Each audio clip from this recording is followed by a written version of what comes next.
To open a new series about business malpractice, the filmmaker presents a thorough, and thoroughly angry, investigation into the Volkswagen emissions dirty money. Photograph, Netflix. I thought I knew the VW emissions story quite well, but I've never seen it so well laid out as in this documentary, Hard Knocks, one of a new investigative Netflix series from Alex Gibney about corruption in the business world.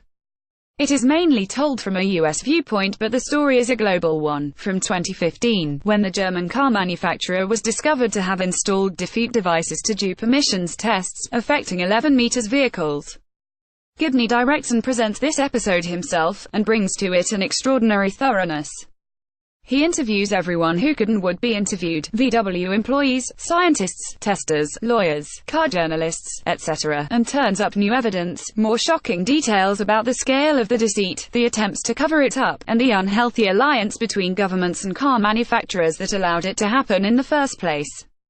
He also sets Volkswagen in a historical context, going right back to Hitler and his people's car, through the 60s counterculture of Beetles and campers, to declining sales, and the intense pressure to sell more, at any cost, which is what a corporate culture permeated by fraud was born of.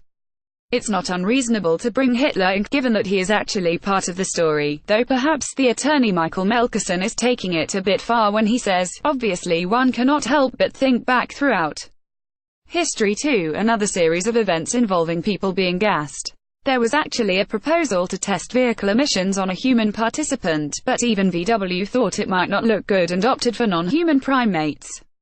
Gas the monkeys instead. Gibney bought a VW himself, a diesel Jetta.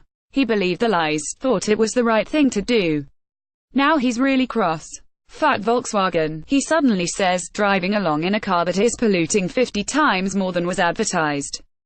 His wife is angrier still. She wanted to chainsaw the dealership. This personal take, the rage, adds power and poignancy. Who says a documentary needs to be entirely objective? Can it ever be? Plus, it helps make the program not only a story of corporate corruption and calculations about risk and reward, but a very human, too, about the lungs of our children being damaged by NOx fumes that could have been contained.